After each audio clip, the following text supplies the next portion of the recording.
Vivemos em uma cultura que exalta a liberdade individual acima de tudo. A ideia de que cada um tem o direito de decidir seu próprio caminho, traçar seu destino e fazer o que bem entende é constantemente defendida como algo sagrado. Muitos até acreditam que Deus, por ser amoroso, jamais interferiria na vontade de alguém. Mas será que isso é verdade?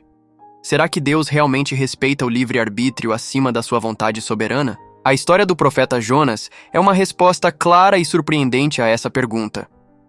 Deus ordena que Jonas vá à cidade de Nínive, mas ele decide fazer exatamente o oposto. Em vez de obedecer, Jonas embarca em uma fuga para Tarsis, o lugar mais distante que ele poderia encontrar. Um ato claro de desobediência, fruto de uma escolha pessoal, de um livre-arbítrio em ação. No vídeo de hoje, o pastor Augustus Nicodemos vai nos conduzir por Jonas, capítulos 1 e 2, mostrando com base nas Escrituras por que Deus não respeita o livre-arbítrio humano quando esse livre-arbítrio entra em rota de colisão com a sua vontade soberana. Antes de começarmos, aproveite para se inscrever no canal, ativar as notificações e compartilhar este conteúdo com todos que desejam crescer no conhecimento da palavra e na compreensão do agir de Deus. Por gentileza, abra sua Bíblia, então, no livro do profeta Jonas.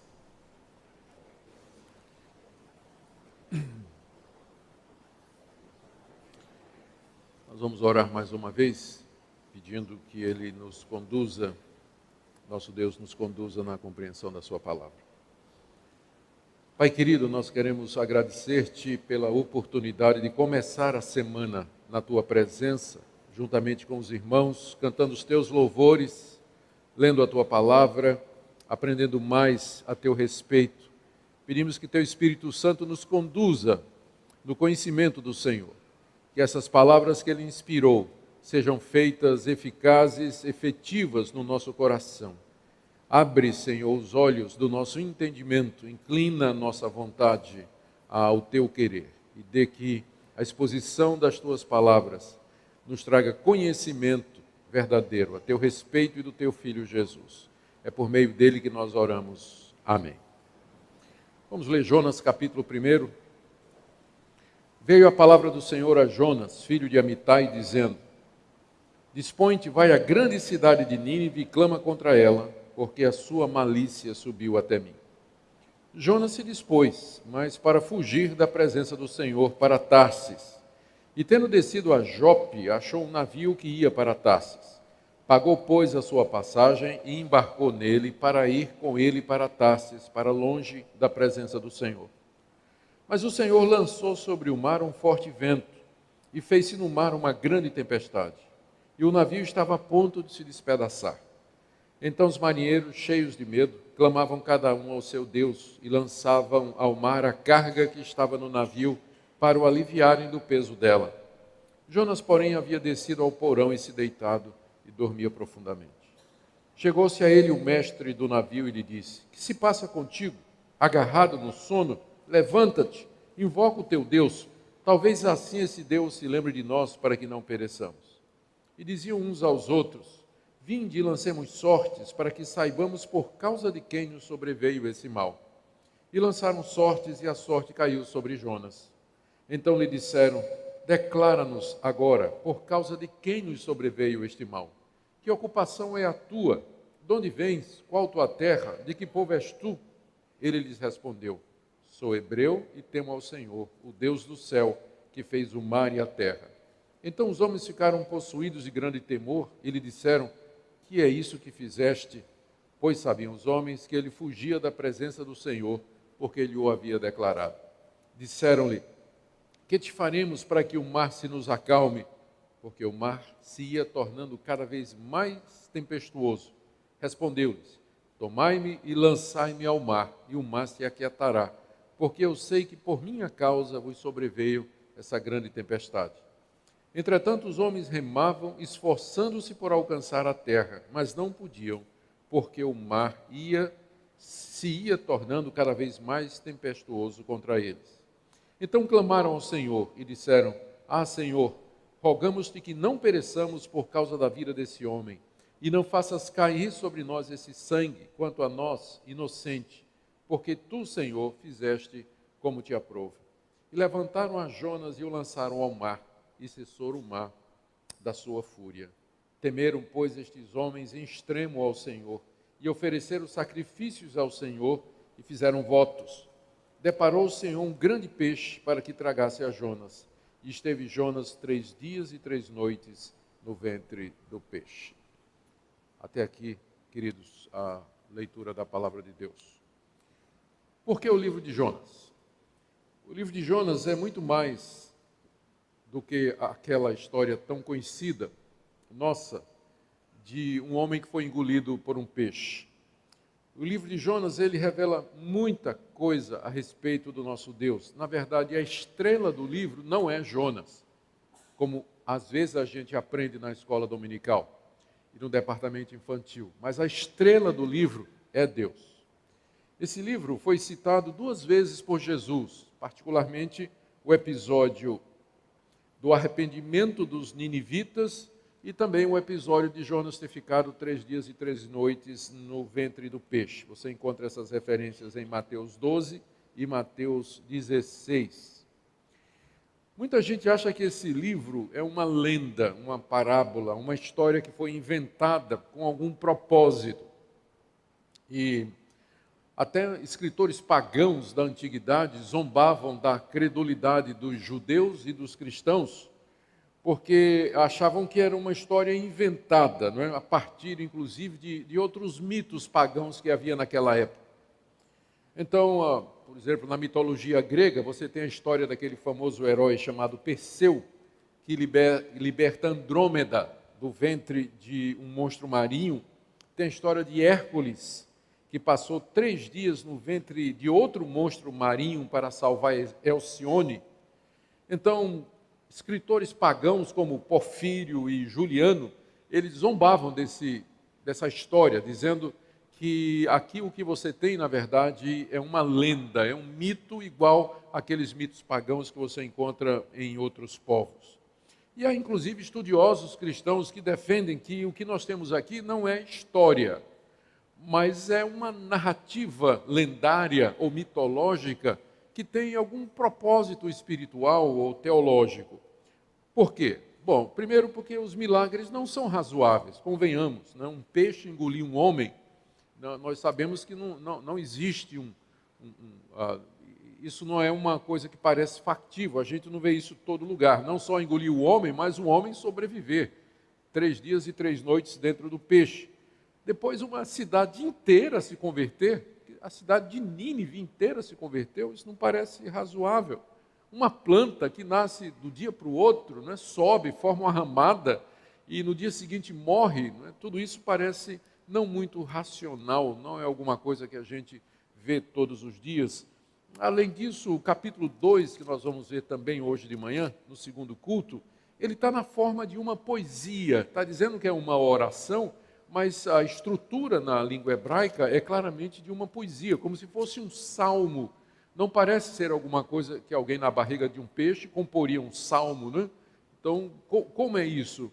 Então, essas coisas e outras têm levado alguns estudiosos a dizer que o livro de Jonas, na verdade, é uma história inventada, é uma lenda, é um mito, e que isso não atrapalha o objetivo do livro, porque tem um fundo moral, o livro tem uma mensagem que é mostrar quem Deus é, e se aconteceu ou não, isso não vai fazer muita diferença. Eu estou só explicando o que é que esse pessoal acha, viu, gente? Porque eu estou vendo gente aí fazendo assim. Eu não acredito nisso, eu sou o contrário disso aqui, tá? Eu estou só explicando o que é que eles dizem, tá? Para nós, não há nenhuma dessas dificuldades é impeditiva para recebermos o livro de Jonas como sendo um livro que está descrevendo fatos que correspondem à realidade, não é? Ou seja, o livro é histórico. O problema principal desse pessoal, entendo, não é com a narrativa e nem com os milagres que são descritos aqui no livro de Jonas, mas o problema deles é com Deus. Porque se o Deus da Bíblia existe, nenhum desses milagres aqui é alguma coisa impossível. Se o Deus da Bíblia, que do nada fez todas as coisas, qual a dificuldade dele preparar um peixe que possa engolir um homem, dele tocar no coração de uma cidade inteira e fazer com que plantas cresçam miraculosamente da noite para o dia. Então, o problema desse pessoal não é com o livro de Jonas, mas com Deus. E aqui nós já temos um ponto importante, e esse é um ponto central no livro de Jonas, que apresenta Deus como sendo o Criador de todas as coisas, o Senhor e o soberano de toda a criação, inclusive dos homens. Se nós cremos nesse Deus, se esse é o Deus em quem nós professamos a nossa fé, em quem nós confiamos e de quem nós admitimos a existência, o livro de Jonas é tão crível quanto qualquer outro milagre do Novo Testamento. Qual é a diferença entre um peixe engolir um homem e um homem andar sobre as águas? Um homem ressuscitar depois de 3 dias de morto. O homem abrir os olhos de um cego. Ou no Antigo Testamento, um homem abrir o mar. Ou durante 40 anos cair pão do céu para alimentar uma multidão. Então, no fim, o problema não é Jonas. O problema é o que as pessoas pensam a respeito de Deus e a concepção de Deus que elas têm. Se o Deus da Bíblia é verdadeiro, não só o livro de Jonas é histórico, mas tudo mais que está relatado nele. Todos os grandes milagres realizados no Antigo Testamento e os milagres do Novo, e de todos o milagre mais importante, que é a ressurreição de Cristo, como nos é narrado nos Evangelhos. Segunda coisa, qual é o problema de Jonas ter narrado a sua oração na forma de uma poesia no capítulo 2?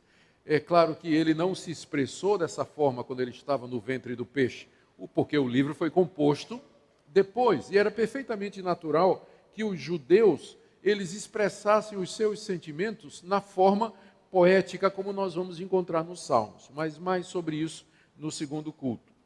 Além disso, há indícios no Antigo Testamento da historicidade de Jonas. Lá no livro dos Reis, no segundo livro dos Reis, no capítulo 14, é mencionado um profeta Jonas, filho de Amitai, então é o mesmo daqui, que profetizou que Deus haveria de livrar Israel do domínio da Síria e restabelecer os seus limites.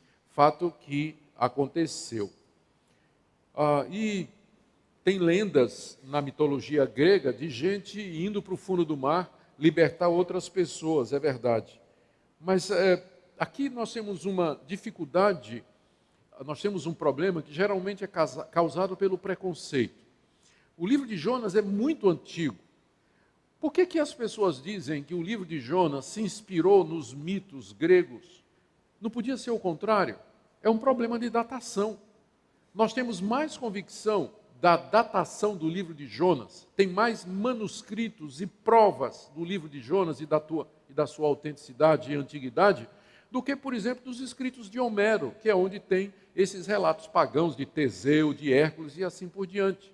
Enquanto que nós temos manuscritos datando de poucos anos antes de Cristo, do livro de Jonas, de Homero nós temos referência feita por outros autores que datam aí do século IV, do século V, que preservaram algumas dessas histórias.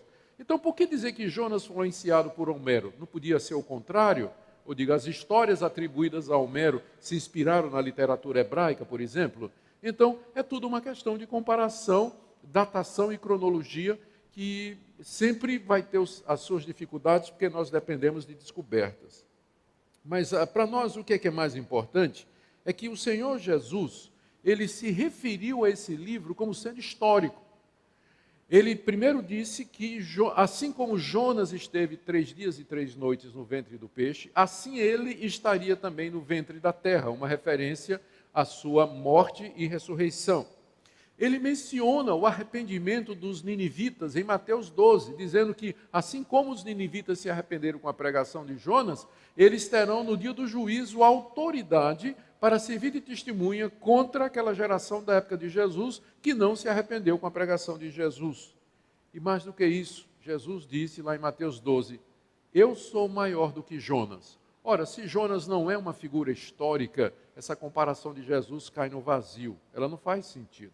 Então, o que está em jogo não é apenas assim, tanto faz se o livro de Jonas é uma parábola, se é uma história, se é um mito, uma lenda. Não. O que está em jogo é muito mais do que isso, porque se o que está ali não é história, você deixa Jesus desacreditado, você deixa a pregação da ressurreição sem uma analogia, sem uma base para a analogia histórica, e uma série de outras portas abertas para que a gente questione não somente o livro de Jonas, os milagres que nele estão, mas todos os demais milagres que nós encontramos no Antigo Testamento e no Novo. Portanto, nós olhamos e recebemos o livro de Jonas como sendo um livro que relata ou que corresponde a fatos que aconteceram na história antiga, no tempo e no espaço. Eu penso que essa observação ela é necessária, porque aqui nós colocamos o contexto no qual nós vamos interpretar o livro de Jonas. E quem foi ele? Nós não sabemos muita coisa a respeito de Jonas. Diz aí o verso 1 que ele era filho de Amitai, da tribo de Zebulon, da cidade de Gat-Hefé. Isso está na referência no livro dos Reis. Isso era no Reino do Norte. Se ele é o Jonas que é mencionado no segundo livro dos Reis, ele viveu durante o reinado do rei Jeroboão II, que é um dos mais antigos, se não um dos primeiros grandes profetas de Israel.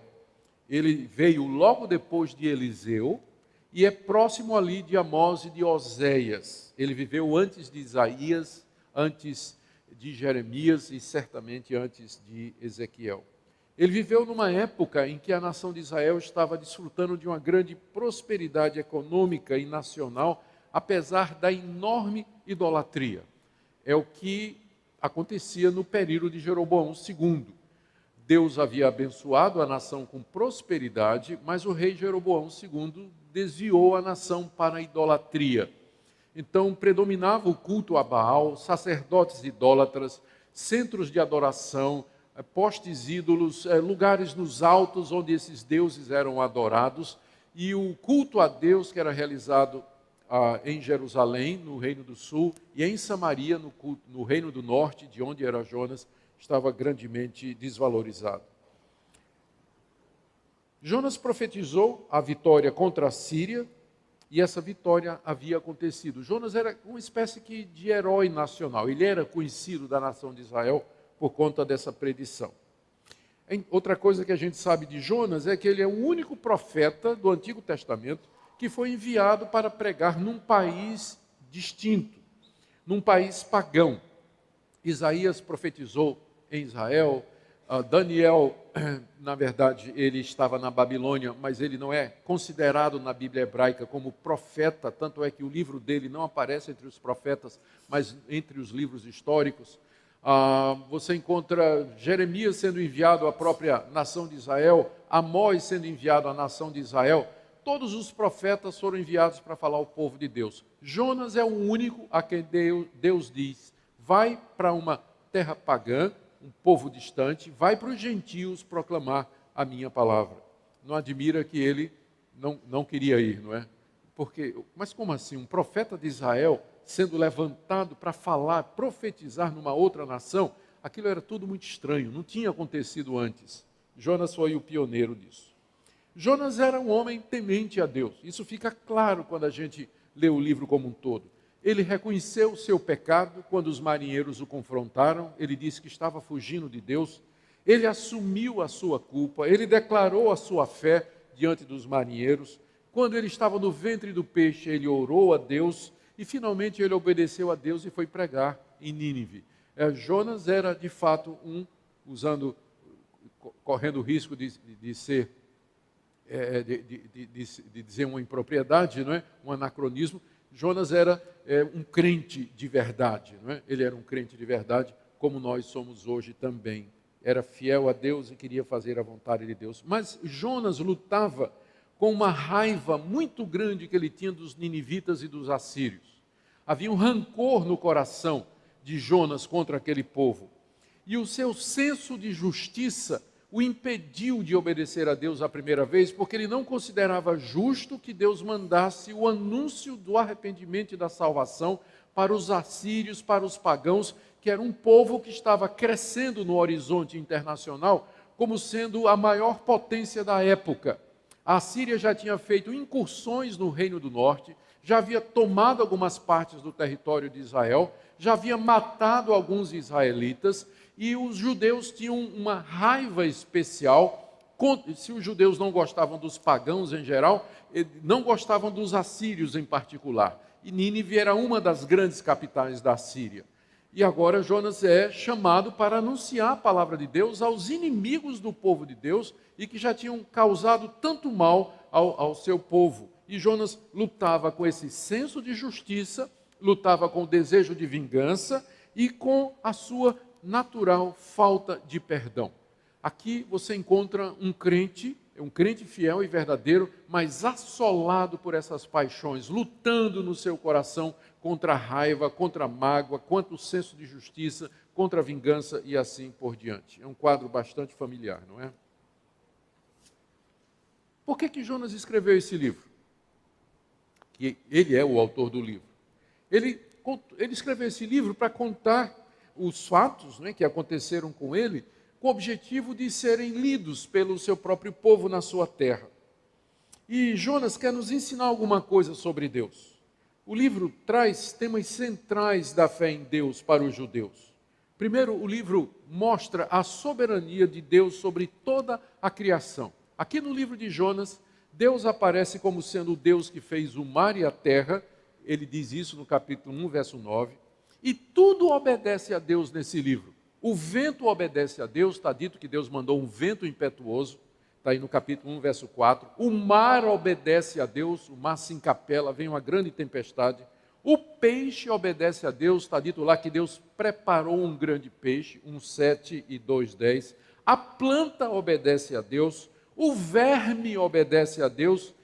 Todos se curvam diante de Deus, os marinheiros se curvam diante de Deus, os ninivitas se curvam diante de Deus, enfim, tudo no livro obedece a Deus, menos o crente.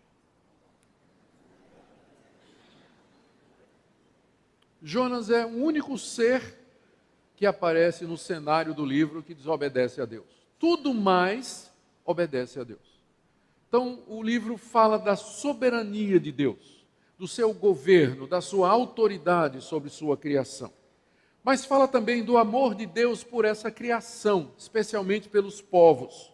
Deus amava não somente a nação de Israel, mas inclusive os inimigos da nação de Israel.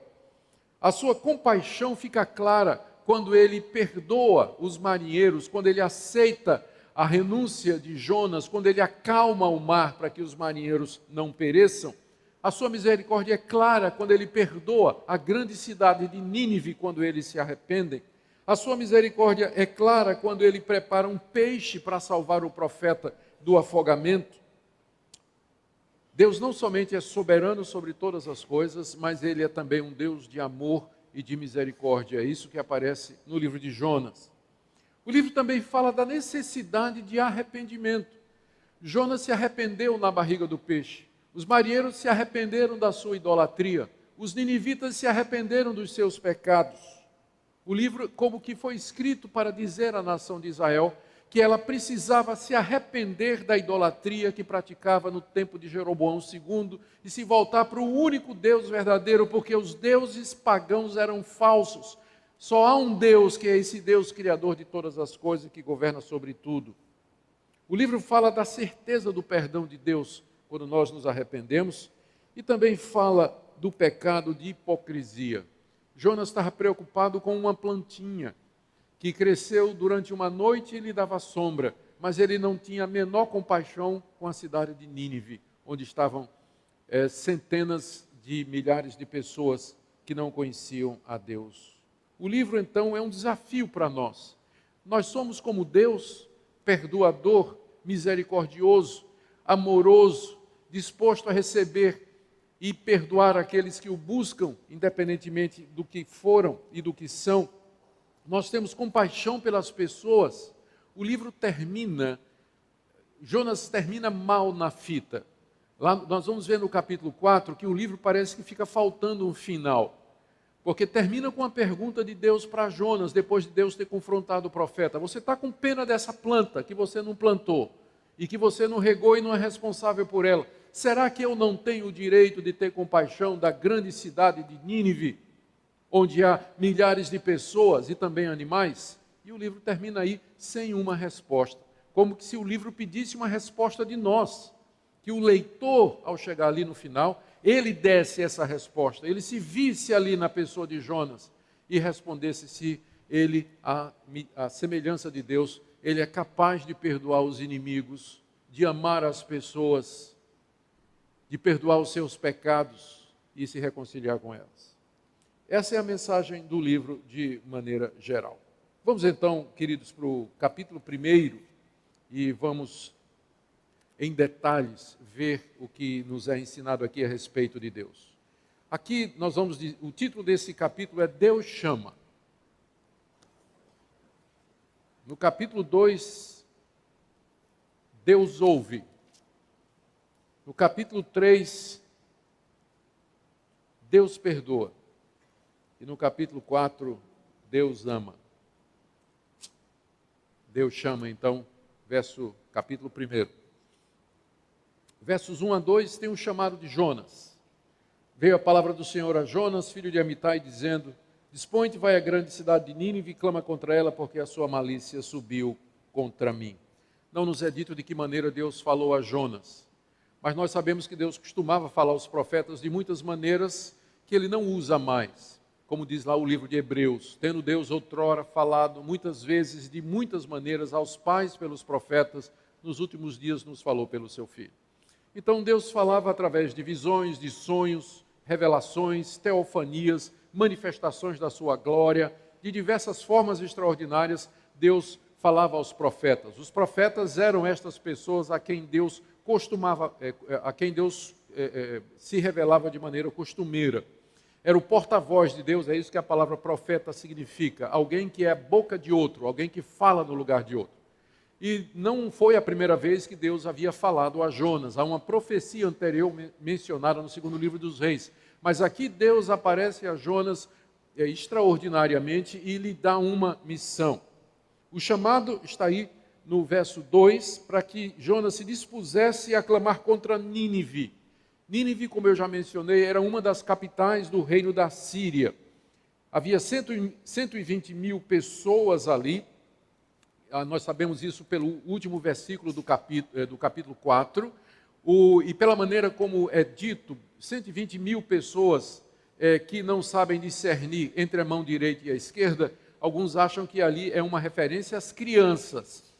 E se isso é uma referência às crianças, significaria que a população de Nínive era alguma coisa perto de 500 mil de pessoas, provavelmente. Era uma grande cidade, era uma grande potência naquela época, que se erguia no cenário mundial pela força militar.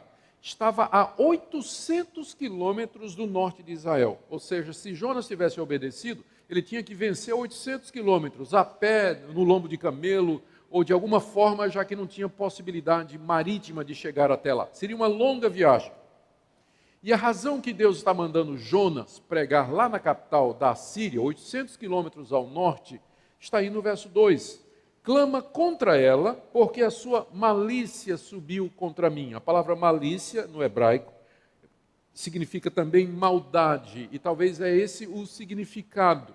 A maldade dos assírios já tinha chegado a um ponto que havia provocado a ira de Deus e a sua justa retribuição.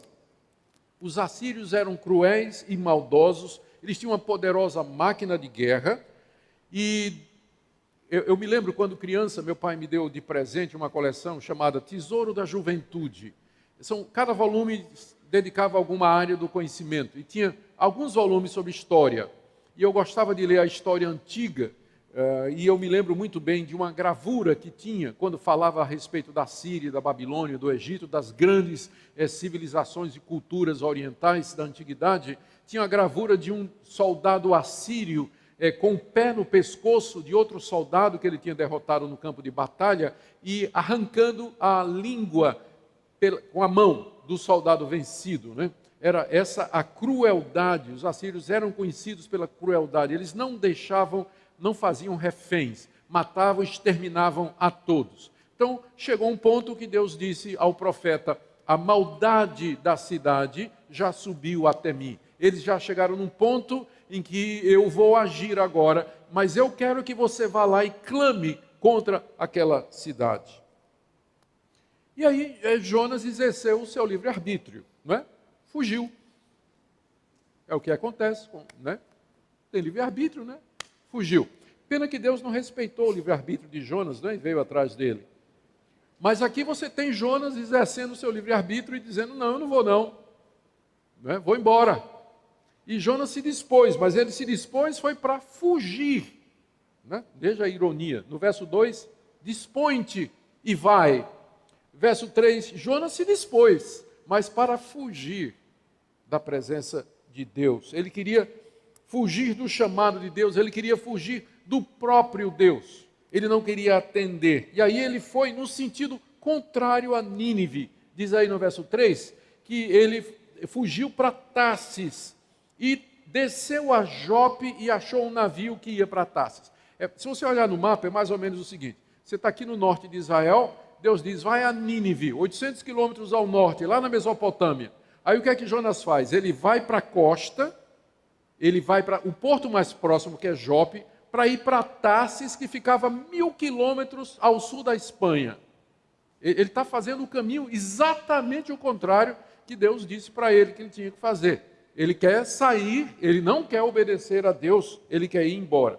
As causas que levaram Jonas a fazer isso, ele mesmo diz no capítulo 4, verso 2, quando os ninivitas se convertem, aí Jonas disse, eu sabia que ia dar nisso. Era exatamente isso que eu não queria que acontecesse, que os ninivitas se convertessem, porque agora o Senhor vai perdoar. Eu queria que o Senhor tacasse fogo do céu desse povo.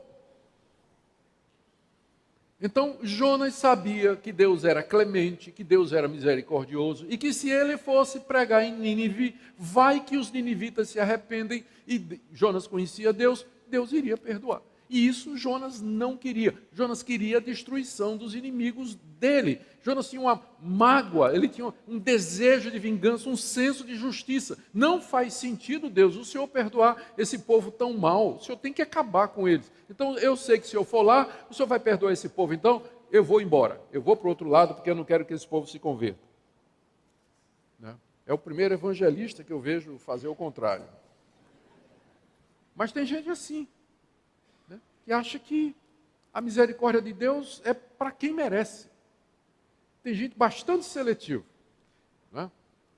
Quer que todo mundo se converta, mas meu vizinho que fica tocando funk paulista até 2 da manhã, não. Esse aí eu quero que vá para o inferno mesmo. Isso aí não pode se converter. Não vou nem convidar para ir para a igreja, não falo nem com ele. A gente é bastante seletivo com quem a gente acha que deve se converter, não é verdade? Jonas era. Ele achava que os ninivitas estavam além da possibilidade ou do direito de se arrepender. E aí, por isso, ele vai embora. Bom, Deus que costuma não respeitar o livre-arbítrio humano, resolveu perseguir Jonas. Não, Jonas, você vai fazer o que eu quero. Não é? Com todo respeito, não é? Você vai fazer o que eu quero. E nós lemos aí, no verso 4, que o Senhor, mas, está vendo mais aí? Esse mais aí apresenta Deus não respeitando a decisão de Jonas. Não é? Ao contrário do que muita gente pensa, né? Deus não respeita mesmo. Pergunta a Saulo de Tarso. Então, né? não respeitou Jonas. Mas Deus, né? Quem vai fazer a história é Deus, não é Jonas, lançou sobre o mar um forte vento. E fez-se no mar uma grande tempestade e o navio estava a ponto de despedaçar. As tempestades eram muito comuns naquela região, mas essa era diferente. Essa tempestade era diferente. Esse navio, provavelmente, era um navio fenício. Os fenícios eram os grandes navegadores. Pensando na distância de Jope para Tarsis, esse era um navio para cerca de 200 pessoas, para poder fazer toda essa viagem longa.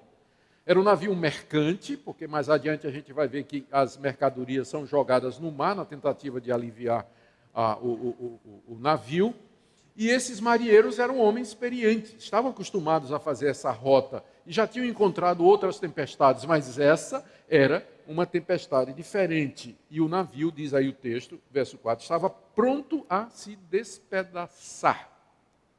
E os marinheiros, nós lemos aí no verso 5, eles cheios de medo. Para esse pessoal ficar com medo, a coisa tinha que ser violenta mesmo, não é? Era um tornado, era algo gigantesco com o qual eles nunca haviam se encontrado. Então esses homens, eles se encheram de medo.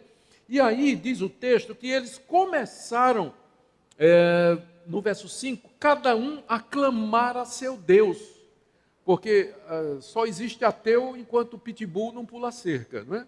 Depois que o pitbull pulou a cerca, cada um clama ao seu Deus, né? É o caso aqui dos marinheiros. Na hora que a coisa apertou, cada um começa a clamar ao seu Deus, né? Começa a clamar no que eles acreditavam. Se eles eram fenícios, e provavelmente eram, havia toda uma pletora de deuses, todo um panteão de divindades, né, das religiões fenícias, que adoravam especialmente os deuses relacionados com o mar, né, já que essa era a vocação dos fenícios, né, e muitas outras divindades locais e relacionadas com conquista e guerra. Havia todo um panteão de deuses e eles começaram a gritar aos seus deuses, e com todo medo. E começaram então a jogar carga fora para poder aliviar o navio, e finalmente eles disseram, todo mundo está orando aqui, quem é que não está orando aqui? Jonas não participava da reunião de oração. Não, Jonas havia descido para o porão, se deitado e dormia profundamente. Vocês notaram o que acontece quando a pessoa desobedece a Deus? Ela começa a descer. Ele desceu de Samaria para Jope, de Jope desceu para o navio que ia para Tarsis, e no navio ele foi para o porão, e do porão ele foi lançado no mar, e do mar ele foi lançado no ventre do peixe. Então, quando a gente começa a desobedecer a Deus, é só ladeira abaixo, né? Só ladeira abaixo. E Jonas aqui está no processo de descer, né? Ele havia descido agora, primeiro ele desceu para Jope, diz aí o verso 3, né? Ele desceu para Jope, e agora ele desce para o porão do navio, e aí ele está dormindo profundamente. Mas os marinheiros, eles estavam dispostos a descobrir o porquê daquela tempestade, porque eles tinham percebido que não era uma tempestade comum. Havia alguma coisa sobrenatural por detrás daquela tempestade. Será que eles haviam ofendido algum daqueles deuses? Será que eles tinham incorrido na ira de alguma divindade? E aí o grão-mestre do navio, o capitão, encontra Jonas dormindo, verso 6, e diz, o que está acontecendo com você?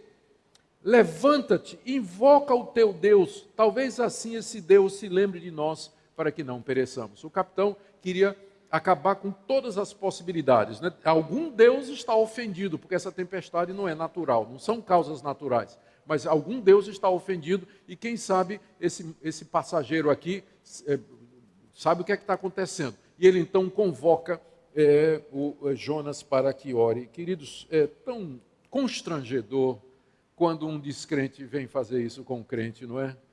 E a gente podia contar tantas histórias de crentes, membros de igreja, evangélicos, que são repreendidos por descrentes, que estão certos e o crente está errado. Às vezes no trânsito, às vezes no trabalho. É tão ruim você estar trabalhando, você se diz evangélico e o seu patrão chega para você e lhe dá uma bronca, não é? E geralmente vai para assim, mas você não disse que é crente? Você não disse que teme a Deus? Ou então alguém chega para você completamente desesperado, agoniado, inquieto, ansioso, e diz, mas você não sempre estava falando comigo, dizendo que o seu Deus é o Deus que cuida de você, que Deus proverá, que o Senhor é o meu pastor, nada me faltará. É tão triste, não é, quando isso acontece, e a gente vê uma situação constrangedora aqui, um pagão politeísta chegando para um profeta de Deus e dizendo, por que você está dormindo numa hora dessa? Por que você está indiferente a isso tudo? Invoca o teu Deus, ora, busca essa presença, a presença desse Deus. E aí, não é dito que Jonas orou. No verso 7, o que você encontra é os marinheiros resolvendo então fazer uma coisa que era muito comum naquela época no Antigo Oriente. A vontade dos deuses era manifesta através do lançar sortes. Em Israel havia essa prática também. O sacerdote tinha uma estola, onde havia o Urim e o Tumim, que eram pedras preciosas que representavam as tribos de Israel, e essas pedras elas funcionavam como uma espécie de dado, que era jogado para saber a vontade de Deus. Isso era feito na nação de Israel também, era um costume no Antigo Oriente. Os marinheiros disseram, vamos lançar sorte para saber quem é a pessoa que está causando a ira dos deuses. E Deus usou esse sistema para apontar quem? Jonas. Os marinheiros lançaram sorte e a mão de Deus foi em cima. Ou seja, Jonas está descobrindo de que não adianta fugir de Deus. ou querer fugir de Deus. Ele vai usar tudo. Ele tem todos os recursos do mundo. Ele tem o mar à disposição dele, tem o vento à disposição dele, o coração dos homens à disposição dele, a disposição dos dados está na mão dele. Quem pode fugir de um Deus como esse? E Jonas está começando a descobrir isso aqui, não é? E aí os marinheiros, no verso 8, nós lemos, confrontam Jonas. Jonas é apanhado e declara-nos, verso 8, por causa de quem nos sobreveio esse mal? Que ocupação é tua? E aí vem um interrogatório, imagino Jonas ali, e o capitão, o grão-mestre e os marinheiros, não é, cercando Jonas ali, dizendo, a culpa é sua. Agora, mas por quê? O que é que você fez? Olha a resposta de Jonas no verso 9. Eu sou hebreu, e eu temo ao Senhor, o Deus do céu, que fez o mar e a terra. Agora, veja a incoerência. Se ele geralmente nas passagens do Antigo Testamento e do Novo, quando fala de Deus como Criador, se diz assim, ele criou a terra, o mar. Geralmente a terra vem primeiro e o mar vem depois. Jonas achou por bem colocar o mar primeiro. Deus criador do mar e da terra. Agora pensa bem, se ele é o criador do mar e da terra, por que é que você escolheu fugir dele de navio? Se ele é o Deus do mar, como é que você acha que você vai fugir dele, pegando um navio?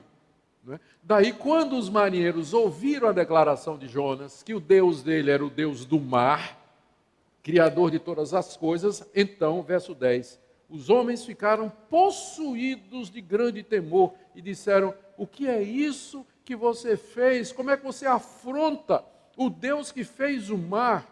E você tenta fugir dele no navio, e logo o nosso navio, colocando em risco toda a nossa vida, a carga e tudo mais. Não admira que esses homens, então, ficaram tomados de grande medo, né? O verso 4, o verso 5 diz que eles ficaram cheios de medo. Mas agora, no verso 10, eles estão possuídos de um grande medo. A coisa vai escalando, não é? E o que te faremos então? Alguma coisa tem que ser feita, diz aí no verso 11, porque o mar estava ficando cada vez mais tempestuoso. Deus não ia parar. Ele não vai parar até que a vontade dele seja feita, até que o propósito dele seja realizado. E a tempestade só vai aumentando, só vai aumentando. E Jonas, então, no verso 12, ele assume a responsabilidade. Como nós dissemos no começo, Jonas era, de fato, um homem crente, lutando com o pecado no seu coração, mas ele era crente. Ele mesmo pronuncia sua sentença aí nos versos 11 e 12. E ele diz que está consciente de que é Deus, o Deus dele, que está atrás dele. Por isso ele diz no verso 12, me joguem no mar, e veja a confissão no final do verso, eu sei que por minha causa vos sobreveio essa grande tempestade. Jonas está consciente, a desobediência dele era consciente, e ele viu nas circunstâncias que estavam acontecendo a mão de Deus. Aqui não teve uma revelação especial. Interessante que o livro começa com uma revelação especial. Deus aparece a Jonas e revela a vontade dele para Jonas, mas aqui Jonas toma conhecimento da vontade de Deus através da providência, olhando as circunstâncias. Era fácil fazer a conta. Uma tempestade que era incomum naquela região. Uma tempestade de todas essas proporções. Quem é que no navio, só tinha um Deus, que era o Deus de Jonas, ele sabia disso. Os deuses daqueles marinheiros não havia, era imaginação humana, não é? E só tinha um Deus verdadeiro. Então esse Deus estava por detrás disso, porque ele controla todas as coisas. Se ele está vindo contra o navio, é que ele tem algum propósito. E qual seria o propósito que Deus teria? É fácil somar 2 mais 2, Jonas chega à conclusão, a tempestade está vindo por minha causa, porque eu estou fugindo de Deus. E via de regra é assim que a gente conhece a vontade de Deus no dia a dia. Não precisa de revelação especial, é só você somar 2 mais 2. Veja o que Deus diz, quem Ele é, o que é que Ele quer e qual é o projeto dele para nós aqui nesse mundo, e compare com sua vida, com suas decisões e com sua escolha. E aí você vai ficar claro. Não precisa de um anjo do céu dizer porque é que está dando tudo errado na sua vida. É você ver as suas decisões e o que é que Deus diz que Ele quer. Não precisa uma revelação, um sonho para você saber isso. Na hora, Jonas diz, a culpa é minha, eu sei o que é que está acontecendo. E para resolver, me joga no mar, porque Deus quer a minha vida. e ele tá correto, ele está certo, me joga no mar e tudo vai se acalmar.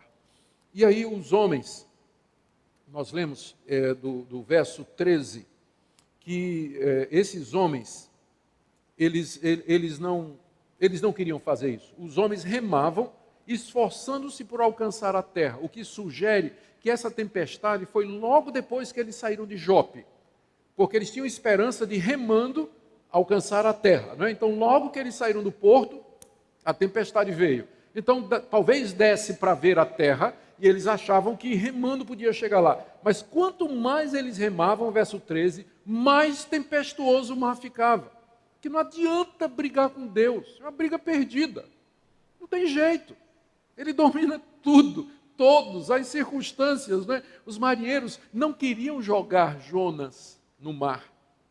Eles não queriam matar Jonas. Eles tentaram, não, vamos tentar mais uma coisa, vamos remar, para ver se a gente chega na terra. Mas quanto mais eles remavam, mais o mar se enfurecia. Finalmente, verso 14, eles clamaram ao Senhor.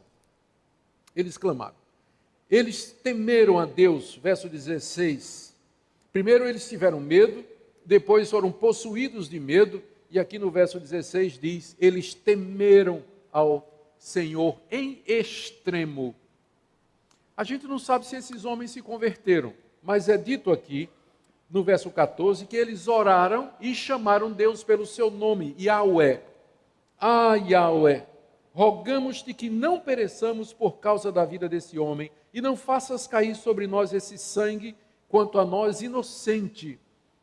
Quer dizer, nós somos inocentes do que vai acontecer com esse homem, porque tu, Senhor, fizeste como te aprouve. Será que esses marinheiros ali reconheceram que o Deus de Jonas era o único Deus verdadeiro? Será que ali houve a conversão daqueles marinheiros como um prenúncio do que Deus ia fazer lá em Nínive? A gente não sabe. A dificuldade é porque eles eram politeístas. Politeísta é uma pessoa que acredita em muitos deuses. Então, se eles apenas creram no Deus de Jonas como sendo mais um Deus, não houve conversão. Para que houvesse conversão naquela época, a pessoa tinha que largar o politeísmo e se tornar monoteísta. Existe apenas um Deus, que é o Deus de Israel. Então, se esses marinheiros apenas acrescentaram o Deus de Jonas aos deuses nos quais já criam, então não há aqui uma conversão, mas há um reconhecimento aberto da existência desse Deus, do poder desse Deus e da supremacia dele sobre todos os demais deuses e as forças da natureza. Eu prefiro acreditar na conversão, até porque no verso 16 diz que esses homens temeram em extremo ao Senhor, ofereceram sacrifícios ao Senhor e fizeram votos a Deus. Quem sabe aqui, né, foi onde começou. Tem muitos episódios no Antigo Testamento de que pessoas fora da nação de Israel chegavam ao conhecimento do verdadeiro Deus. E aí esse conhecimento se espalha e vai avante, Deus na sua misericórdia, alcançando essas pessoas através da verdade. Mas o que importa aqui é que Jonas finalmente é lançado no mar, verso 15, e diz que imediatamente o mar cessou a sua fúria, mostrando que a causa da tempestade era sobrenatural mesmo. Na hora que Jonas é jogado na água, então o mar se aquieta. E diz o verso 17 que Deus dá ordem, Deus preparou um grande peixe para engolir Jonas. Nós não sabemos que tipo de criatura era essa. Não é? Tem possibilidades, o tubarão-baleia, ou uma baleia-cachalote, ou qualquer outro peixe que Deus tenha desejado usar. Mas a verdade é que nós não sabemos que criatura era essa. E sem dúvida isso aqui foi um ato miraculoso. Foi mais uma intervenção de Deus na vida daquele profeta. Chegar ao final do capítulo 1, então, o que é que esse capítulo nos ensina? O que é que ele quer mostrar? Algumas coisas. Primeiro, Deus é Senhor de toda a criação. Ele é Senhor absoluto de tudo que existe. E Ele vê o pecado de todas as nações e requer que eles se arrependam. Às vezes nós pensamos que o nosso Deus, Ele é Deus somente dos cristãos. Mas ele não é Deus somente dos cristãos, ele é Deus de todos os povos. Ou seja, todos os povos lhe devem honra, respeito e adoração. É isso que Paulo diz em Romanos 1, em Romanos capítulo 1, que a glória de Deus, a sua divindade, a sua majestade, claramente se mostra por meio das coisas criadas, de maneira que estes homens são indesculpáveis. Eles têm esse conhecimento de Deus, que está espalhado na natureza e gravado no coração e na consciência de cada pessoa. Deus é Deus de todos, inclusive dos pagãos, e por isso ele determina e convoca todos, toda a humanidade, a que se arrependa dos seus pecados, particularmente da idolatria, e que se volte para ele em arrependimento para a salvação. Segunda coisa que o livro nos mostra é que Deus controla todas as circunstâncias. Ele manda a tempestade na hora certa, as sortes caem sobre Jonas, o peixe vem na hora certa, o vento lhe obedece. Deus está no controle de tudo. Crente não acredita nem em sorte e nem em azar. Crente não consulta horóscopo, ele não vai para astrólogo, ele não vai para cartomante, ele não lê a coluna de astrologia no Jornal do Comércio no domingo. Ele não olha para nenhuma dessas coisas, porque ele sabe que há um Deus que governa a história, mesmo nos detalhes menores e pequenos, que domina e guia toda a sua criação. É por isso que a Bíblia pode fazer promessas do tipo: todas as coisas cooperam para o bem daqueles que amam a Deus. Essa promessa só é verdade se Deus tiver controle e domínio de todas as circunstâncias, porque senão, como é que ele vai fazer que todas as coisas cooperem para o bem do seu povo? Só se ele tiver domínio sobre todas as coisas. Como Jesus disse, não cai um pardal no chão que não seja, ou uma folha no chão, que não seja da vontade do Pai Celeste, e até os cabelos da sua cabeça estão todos contados. E é isso que nos dá a confiança de todo dia descansar em Deus, mesmo que as coisas pareçam contrárias, as dificuldades da vida se levantem, as angústias batam na nossa porta, as contrariedades apareçam, o inesperado brote no nosso cotidiano, mas a nossa confiança é num Deus que tem controle de todas as coisas. Para nós a história tem começo, meio e fim. A história não é uma série de eventos randômicos, fortuitos, sem sentido e sem propósito. Pode ser que a gente não entenda certas coisas, porque a vontade diária de Deus para determinadas coisas é misteriosa, ela não nos é revelada. Mas uma coisa eu sei, que esse Deus que me ama, esse Deus que me chamou e com quem eu tenho uma aliança por meio de Jesus Cristo, ele domina tudo e todos, nada me acontece por acaso, e se o mal, se a dor, se a angústia bate na minha porta, isso faz parte do plano e do propósito desse Deus que governa todas as coisas. Talvez lá na hora Jonas não entendeu, né, por que Deus está fazendo isso comigo. Quer dizer, ele sabia, né, mas Senhor, está pesado demais isso aqui. Mas depois vai ficar claro. Terceira coisa que o livro nos ensina, o capítulo nos ensina, é a compaixão de Deus para com os homens. Ele teve compaixão dos ninivitas, quando ele manda Jonas clamar lá na cidade. Teve compaixão dos marinheiros em poupá-los. E teve compaixão de Jonas quando manda um peixe sustentá-lo por 3 dias e 3 noites. Geralmente, nós vemos o peixe como um castigo, não é? Mas não. Se Deus não tivesse mandado o peixe, Jonas teria morrido afogado, gente. O peixe é a misericórdia de Deus, é o submarino que veio salvar Jonas, de morrer e lá para o fundo do mar. Deus então manda um peixe que misericordiosamente o abriga no seu ventre durante 3 dias e 3 noites, como prova da misericórdia de Deus para com o profeta rebelde. Quarta coisa, Deus usa pessoas para anunciar a sua mensagem. Vê o drama. Deus queria levar a sua mensagem para a cidade de Nínive. Ele podia mandar um anjo se ele quisesse. Ele podia aparecer no centro da cidade se ele quisesse. Ele poderia levantar um dos sacerdotes ninivitas lá, como ele apareceu a Abraão, e falar a vontade dele lá. Mas não, ele quer usar um membro do seu povo. E ele continua a fazer a mesma coisa hoje.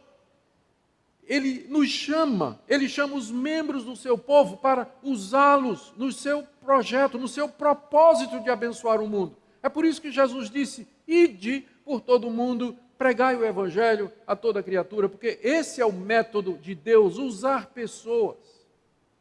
E a última coisa, Deus vai atrás dos seus filhos, mesmo quando eles desobedecem à sua vontade. Talvez a história de Jonas ilustre muito bem, vários dos grandes pontos que a nossa fé reformada defende. Já vimos aqui, se você deixar o homem escolher, para que lado ele vai, não é?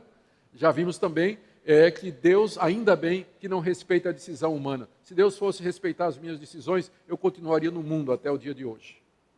Eu seria um descrente e um ímpio se Deus fosse respeitar o meu desejo e a minha vontade. Mas eu dou graças a Deus que Ele não respeitou meu livre-arbítrio, né? Ele entrou na minha vida e diz, você é meu, você vem cá.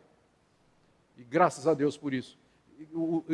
Deus, Ele vai atrás do seu povo. Outra doutrina aqui, a perseverança dos santos. Jonas era um homem desobediente, ele estava desobedecendo a Deus, mas porque ele era de Deus, Deus foi atrás dele. Se Jonas não fosse de Deus, Deus o deixaria entregue. Então, é isso que você quer, Jonas? Vai embora, vai para Tarsis. Mas porque Deus amava Jonas, ele veio atrás. E Deus vem atrás do seu filho rebelde, da sua filha rebelde, desobediente. Se somos de Deus, o Espírito de Deus vai nos buscar, vai nos levantar, vai nos trazer e vai nos mostrar outra vez o caminho da obediência.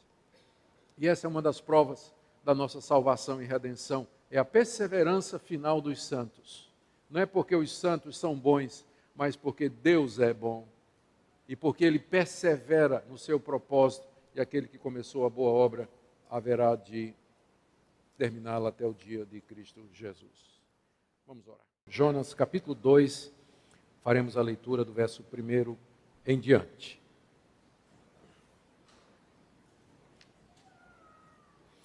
É a oração de Jonas no ventre do peixe.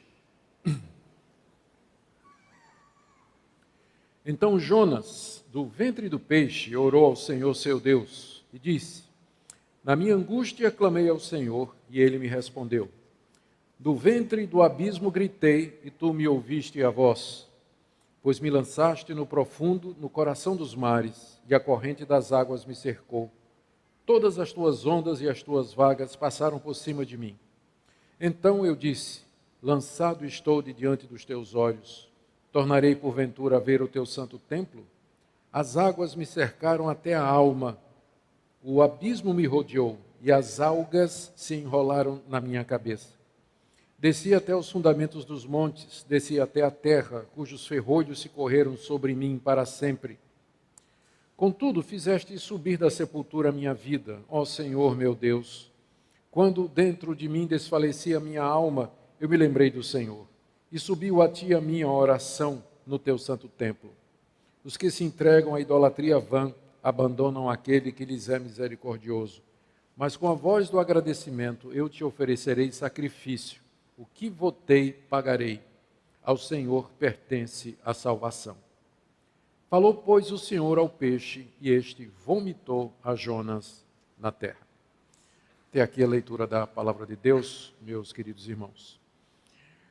Por amor daqueles que não puderam estar na primeira exposição, vou fazer uma pequena recapitulação do que nós vimos.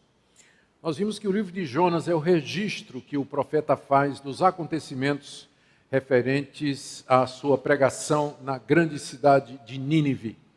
Nínive era uma das capitais do reino da Síria, o poderio que se projetava no cenário mundial como dominador e conquistador de nações. Os assírios tinham um exército muito grande, muito bem aparelhado, os seus soldados eram destemidos, corajosos, extremamente cruéis, malvados, e a Síria já havia começado a sua expansão ali na região da Mesopotâmia. Já tinha feito algumas incursões ao norte de Israel, que é a região de Jonas, era onde Jonas morava. E havia uma animosidade muito grande entre os judeus e os assírios. Os judeus não gostavam dos pagãos em geral e dos assírios em particular, especialmente nesse período da história. O rei Jeroboão II era rei nessa época. Ele estava experimentando, juntamente com a nação, um período de prosperidade, um período em que recentemente Israel tinha tido uma vitória contra a Síria, não a Síria, não é? Mas Síria com S, e havia expandido as suas fronteiras. Aliás, o profeta Jonas tinha profetizado que isso haveria de acontecer. Essa profecia está no segundo livro dos Reis. E Jonas era então conhecido da nação de Israel como profeta de Deus, homem através de quem Deus falava.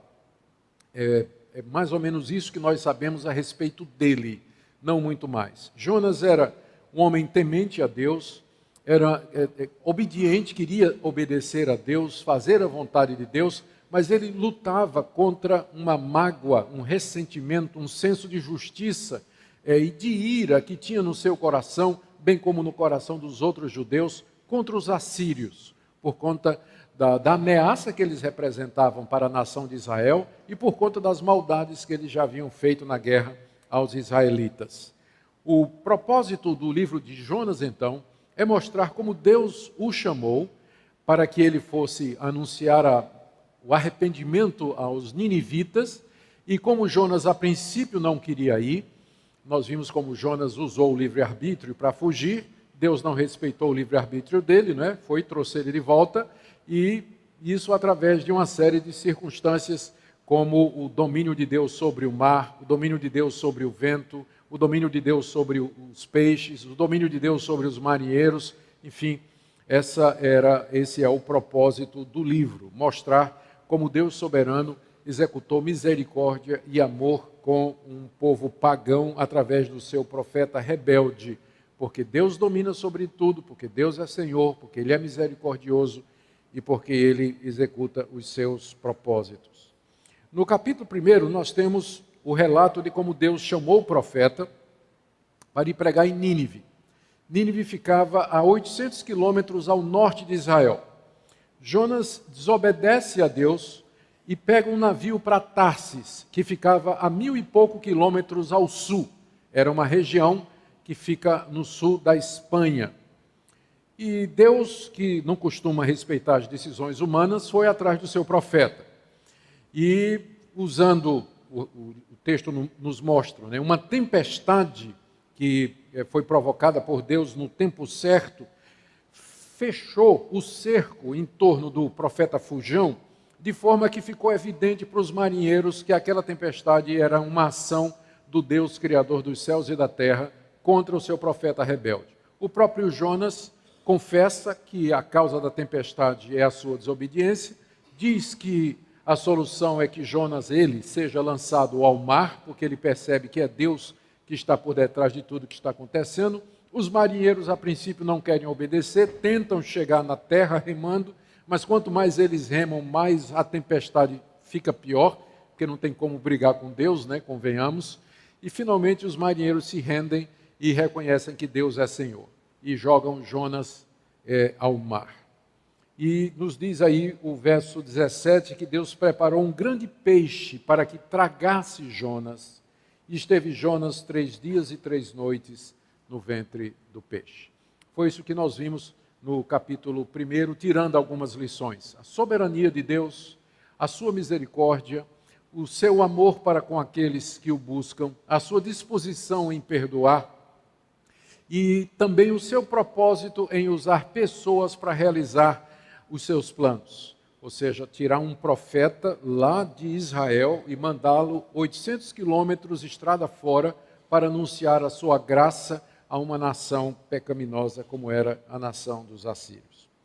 O capítulo 2 é a história da oração de Jonas no ventre do peixe. Nós lemos aí no verso 17 que ele foi engolido por um peixe. Nós não sabemos que tipo de criatura era aquela. Existem alguns peixes grandes, não é? Na verdade, mamíferos, como o cachalote, que é uma baleia de proporções admiráveis e grande, que poderia, não azul, mas que poderia ter sido usado. Há um peixe que é o tubarão-baleia, também que poderia ser usado para isso, ou Deus poderia ter preparado um peixe miraculosamente. Nós discutimos essa questão da veracidade do livro de Jonas no primeiro culto, não é? De que nós não estamos diante de uma lenda ou mito, mas de um relato de fato histórico.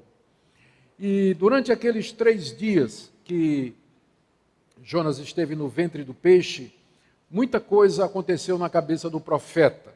Ele vai sair do ventre do peixe mudado, pelo menos parcialmente, na disposição de ir a Nínive para pregar. Mais tarde, depois que tudo aconteceu, Jonas registra os fatos, desde o momento que ele cai na água até o momento em que ele é engolido pelo peixe. E é o que nós temos aqui na forma de uma oração. Então, o capítulo 2, ele está aqui exatamente para mostrar o arrependimento de Jonas e mostrar como Deus responde às orações do seu povo. Uma observação que precisa ser feita aqui é que essa oração ela está na forma de uma poesia. Isso é mais fácil de verificar no hebraico. É muito parecida com os salmos de livramento. Salmos de livramento são aqueles salmos que apresentam primeiro um pedido de socorro, depois uma descrição do problema que o salmista está passando, depois como Deus livrou o salmista da situação de desespero, e o salmo termina com agradecimentos e votos a Deus. Se vocês querem exemplos do livro de salmos que são parecidos com o capítulo 2, 18, 21, 30, 31, 34, 40, 66, 92, 103, 108, 118, 116. Anotaram? Então esses são salmos que são bem parecidos com o capítulo 2 do livro de Jonas. Por que Jonas teria escrito a sua oração de forma poética, como se fosse um salmo? Primeiro porque essa era a linguagem de todo israelita piedoso. Como um judeu temente a Deus, Jonas estava acostumado a ir ao templo para as ocasiões de sacrifício e os grandes festivais religiosos estabelecidos pela lei. E lá no templo ele ouvia os salmos. Os salmos eram cantados no templo, eram recitados, eram ensinados pelos levitas. Os salmos eram a linguagem do coração do israelita piedoso. Um exemplo muito conhecido nosso. Quando o Senhor Jesus, que era judeu, estava morrendo na cruz e sofrendo, para expressar o que ele estava sentindo, ele fala usando a linguagem do Salmo 22. Deus meu, por que me desamparaste? Então, era natural para o israelita expressar o seu sentimento, a sua devoção na linguagem poética, tendo como referencial os salmos. Essa é a razão pela qual o capítulo 2, que é a oração de Jonas, vem nesse formato poético. E, mais uma vez, nós perguntamos qual a importância desse capítulo para toda a história de Jonas. E eu quero apresentar 3 razões aqui. A primeira delas é para mostrar o arrependimento de Jonas. Jonas havia desobedecido a Deus. Ele tinha recebido uma ordem direta de Deus e resolveu que não obedeceria. Ele fugiu da presença de Deus. Ele não queria atender ao mandato de Deus porque ele não achava justo que Deus perdoasse os ninivitas. Ele achava que a misericórdia de Deus devia ser dada a quem merecia. E os ninivitas certamente não mereciam por conta das suas crueldades, barbaridades e toda a maldade que já haviam feito com a nação de Israel. E Jonas sabia que se fosse pregar em Nínive, e se os ninivitas se arrependessem, Deus perdoaria. Ele diz isso no capítulo 4, verso 2. Deus, eu sabia que era isso que ia acontecer. Quando os ninivitas se convertem, Jonas disse, né? Sabia que Deus ia fazer isso. Agora esse povo se converteu aqui, Deus vai ter que perdoar. Eu queria que Deus castigasse esse povo. Não é? Então, Jonas não queria a conversão dos ninivitas. Por isso, ele foge quando Deus o chama para ser instrumento de misericórdia. E o capítulo 2 é importante porque ele mostra que Jonas se arrependeu da sua atitude inicial, embora o coração de Jonas ainda precisava ser tratado, como nós veremos no capítulo 3 e no capítulo 4. Segunda coisa importante no capítulo 2 é que mostra que Deus ouve a oração daquele que se arrepende e clama a Ele. No capítulo 1, nós lemos como Deus ouviu o clamor dos marinheiros. E Deus acalmou o mar e os marinheiros foram salvos da morte certa que se avizinhava com toda aquela tempestade. Nós lemos aqui no capítulo 2 de como Deus atendeu a oração de Jonas, e Jonas é devolvido à terra. Isso tudo é uma prévia do que Deus haveria de fazer com os ninivitas. O alvo do capítulo 2, junto com o primeiro, é mostrar que Deus ouve a oração do penitente, quer seja judeu, no caso Jonas, quer seja pagão, os ninivitas e os marinheiros. E é o mesmo Deus a quem nós servimos, é o mesmo Deus a quem nós nos dirigimos no nosso dia a dia. Terceiro objetivo do capítulo 2, entendo, é mostrar que Jonas havia experimentado a misericórdia de Deus e que, portanto, ele deveria estar pronto para estender essa misericórdia para os ninivitas. O problema do capítulo 1, o problema que nós encontramos no capítulo 1 é que Jonas não quer misericórdia para os ninivitas. No capítulo 2, Jonas é objeto da misericórdia de Deus. Porque se Deus fosse tratar Jonas da mesma maneira que Jonas queria que Deus tratasse os ninivitas, então Deus teria deixado Jonas afundar e morrer afogado ali no mar. Mas Deus misericordiosamente manda um peixe para salvar Jonas. E durante 3 dias e 3 noites, Jonas permanece a salvo miraculosamente no fundo do mar, no ventre do peixe. Ora, é de se esperar que, uma vez tendo experimentado a misericórdia de Deus na sua própria vida, Jonas agora estaria pronto para apresentar misericórdia para os ninivitas, a quem a princípio ele não queria dar misericórdia nenhuma. Isso já é uma grande lição para nós. O crente, por definição, é uma pessoa que foi alvo da misericórdia de Deus. Ele recebeu o perdão de Deus gratuitamente. Ele foi reconciliado com Deus livremente pela misericórdia de Deus.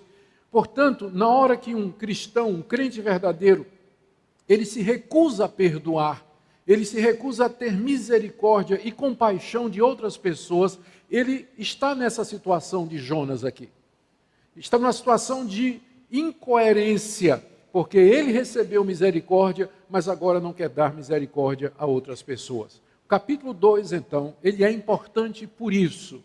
Ele mostra a misericórdia de Deus com seu profeta, como que preparando Jonas agora para ir para Nínive e oferecer aos ninivitas a misericórdia que, a princípio, Jonas achava que Deus não devia dar aos ninivitas.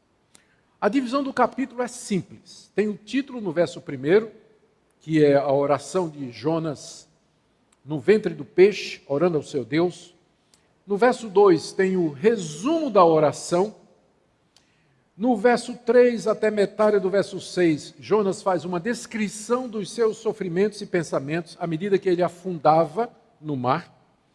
Metade do verso 6 ao verso 7, ele narra o seu livramento, como Deus ouviu a sua oração. Talvez é o momento em que o peixe chega e o engole. E nos versos 8 e 9, as conclusões a que Jonas chega depois de ter passado por toda essa experiência. E o verso 10 é o registro de como ele retorna à terra. Então vamos à exposição do capítulo e ver em detalhes isso que nós temos aqui. O verso 1 é a oração de Jonas. Então Jonas, no ventre do peixe, orou ao Senhor, seu Deus. Note que ele não pede para ser livre do peixe, ele agradece a Deus pelo livramento. Jonas agora entendeu a misericórdia de Deus e o favor de Deus para com ele. Essa oração, ela foi feita no ventre do peixe, muito embora, é claro, Jonas só depois a registrou, não é? Uma curiosidade é que quando o capitão mandou Jonas orar, no capítulo 1, no verso 6, o capitão do navio chegou para Jonas e disse: por que você está dormindo aí no meio da tempestade? Ora ao teu Deus. E Jonas não orou, mas agora ele orou. Às vezes é preciso uma situação como essa para botar o crente de joelho, não é?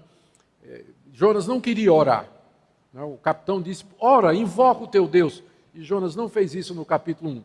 Mas agora no capítulo 2, no ventre do peixe, ele ora ao seu Deus.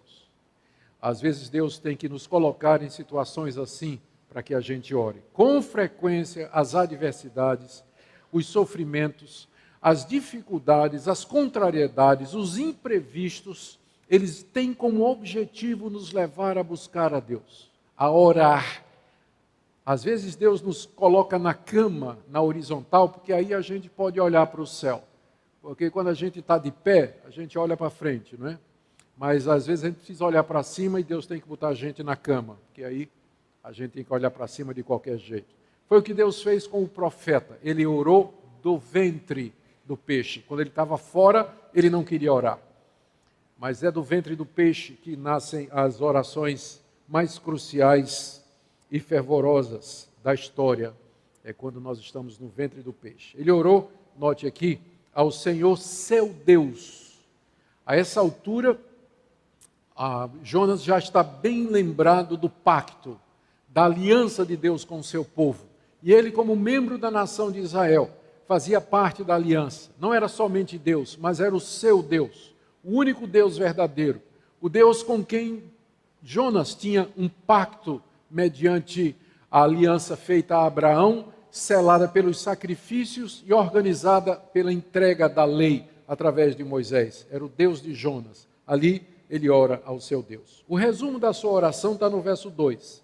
Na minha angústia, clamei ao Senhor, e ele me respondeu. Do ventre do abismo gritei, e tu me ouvistes a voz. O que nós temos aqui é o que a gente chama de um paralelismo no hebraico, ou seja, a mesma coisa sendo dita duas vezes, mas de maneira diferente para reforço. Você nota que a primeira parte do versículo, na minha angústia, clamei ao Senhor, e ele me respondeu, é a mesma coisa da segunda parte, só que com palavras diferentes. Do ventre do abismo gritei, e tu me ouvistes a voz. Na minha angústia corresponde ao ventre do abismo. Clamei ao Senhor, corresponde a gritei. E ele me respondeu, corresponde a tu me ouvistes a voz. Isso é muito comum dentro da poesia hebraica, ou seja, dizer a mesma coisa duas vezes em palavras diferentes para reforço. O que Jonas está fazendo aqui é expressando, resumindo a experiência que ele passou. Na angústia a qual ele foi submetido por conta da sua desobediência, ele, arrependido, clamou a Deus, gritou a Deus, e Deus ouviu a sua voz e Deus o atendeu. Aqui nós precisamos fazer uma explicação, porque quando a expressão do ventre do abismo, no hebraico é a palavra Sheol, que às vezes é traduzida ou usada para indicar o lugar dos mortos. Por conta disso, alguns estudiosos acham que Jonas morreu mesmo. E o que houve foi um caso de uma ressurreição. A linguagem que ele usa aqui é tão forte que dá a impressão de que ele, de fato, morreu. E aquilo que o peixe engoliu foi um cadáver. E durante 3 dias e 3 noites, Jonas ficou morto no ventre do peixe, ao fim dos quais Deus o ressuscitou e o peixe o joga na terra. Um dos argumentos para isso é a linguagem que Jonas usa aqui. Ele diz que ele foi levado ao Sheol, que é o lugar dos mortos. O segundo argumento é que isso faz com que a história de Jonas seja mais parecida com a história de Jesus, porque no Novo Testamento Jesus vai dizer, assim como Jonas passou 3 dias e 3 noites no ventre do peixe, eu vou passar 3 dias e 3 noites no ventre da terra. E Jesus estava se referindo à sua morte e depois posterior ressurreição. É uma teoria interessante, mas ela não precisa, porque com frequência esse tipo de linguagem que descreve o sofrimento como sendo uma experiência próxima da morte é muito comum no livro dos Salmos. Várias vezes desses salmos penitenciais que eu citei para vocês, como por exemplo o Salmo 88, o salmista fala como se ele tivesse morto ou prestes a morrer. A minha alma está na sepultura, já estou indo da terra dos viventes, né? Já me despedi da terra dos vivos, ou já vejo as trevas e a escuridão. Esse tipo de linguagem é muito comum no livro dos Salmos, e não quer dizer que a pessoa morreu, mas expressa o sofrimento, os sentimentos e os pensamentos da pessoa numa situação tal que a melhor descrição é a descrição da morte. Então, nós não precisamos, por conta da linguagem, entender que Jonas havia morrido, embora você vai encontrar, se você for estudar o livro de Jonas, você vai encontrar comentaristas que vão defender que de fato ele morreu. A linguagem não obriga esse tipo de interpretação. A analogia com o caso de Jesus não é quebrada se Jonas não morreu, porque o que Jesus está comparando é simplesmente o fato de que durante 3 dias e 3 noites, os dois foram tirados da terra dos viventes, ou foram dados como mortos. Da mesma forma que era praticamente impossível Jonas sobreviver ao afogamento, ou ficar 3 dias e 3 noites enclausurado na barriga de um peixe no ventre do mar, também da mesma forma era impossível que Jesus de Nazaré, depois da crucificação e 3 dias de sepultamento, ele ressurgisse dentre os mortos. Então, a analogia, ela não depende do fato de Jonas ter morrido, mas da impossibilidade dos dois casos e o prazo de duração. Ambos os casos foram 3 dias. Então, por isso, apesar da teoria ser muito interessante, eu ainda acho e não creio que Jonas de fato tenha morrido, mas ele chegou perto. E é o que dá quando a gente desobedece a Deus, não é? A gente, às vezes, entra num sofrimento ou numa angústia tão grande que a gente fala como se o fim, de fato, tivesse chegado. Bom, então esse é o resumo da oração dele, está aqui no verso 2. Na minha angústia, clamei ao Senhor e ele me respondeu. Do Sheol, que é o lugar dos mortos, gritei e tu me ouvistes a voz. Me ouvistes a voz. Em seguida, nós temos a descrição que Jonas faz dos seus sofrimentos e dos pensamentos enquanto ele afundava. Eu queria que você imaginasse a seguinte cena, porque geralmente a gente pensa assim, né? Jonas, na hora que ele caiu no mar, já veio o peixe e pegou. Eu queria que você imaginasse um outro quadro, que eu acho que é o quadro que corresponde à realidade. Ele caiu na água e ele começou a afundar. Ele vem afundando. E o fundo está longe. Tá? Ele vai descendo. E enquanto ele vai descendo, ele está pensando, ele está sentindo, né? Ele ainda está consciente, a cabeça dele está rodando sobre tudo o que aconteceu. E aqui ele descreve os sentimentos dele enquanto ele afundava. O peixe não chegou ainda, né? Ele está descendo ali. Verso 3. Primeiro, ele tem, no verso 3, consciência de que foi Deus quem fez isso com ele. Pois me lançaste no profundo, no coração dos mares, e a corrente das águas me cercou, todas as tuas ondas e as tuas vagas passaram por cima de mim. Veja que Jonas atribui a Deus o fato dele ter sido lançado ao mar e estar morrendo afogado. Ele diz, pois tu me lançaste no profundo, no coração dos mares. Lendo o capítulo 1, a gente sabe que foram os marinheiros. Os marinheiros é que pegaram Jonas e lançaram Jonas no mar. Mas Jonas sabe que Deus está por detrás de tudo que acontece. Deus tem domínio sobre todas as coisas. Embora foram os marinheiros que lançaram Jonas no mar, mas Jonas sabe que por trás da ação dos marinheiros estava a mão de Deus. Por isso que ele pode dizer enquanto ele afunda, tu me lançaste no profundo dos mares. Para o crente verdadeiro, para o crente que conhece ao seu Deus e conhece a sua Bíblia, a história é governada por Deus. Deus tem o controle absoluto de todas as coisas. Crente não acredita em sorte, azar, destino, horóscopo, astrologia, acasos, mas num Deus que guia todas as circunstâncias, inclusive através das ações e decisões livres dos homens. Aqueles marinheiros jogaram Jonas no mar porque resolveram jogar Jonas no mar. Foi essa conclusão que eles chegaram depois da decisão de Jonas. Mas ao fazer isso, eles estavam cumprindo o propósito de Deus. Deus agindo através da escolha, da decisão dos marinheiros. Por isso Jonas, que sabe disso, a teologia de Jonas, o coração de Jonas estava errado, mas a teologia dele é muito boa. Ele sabia perfeitamente que aquilo tudo era mão de Deus. Deus estava por detrás daquilo. Tanto é que também no verso 3 ele diz, as tuas ondas e as tuas vagas passaram por cima de mim.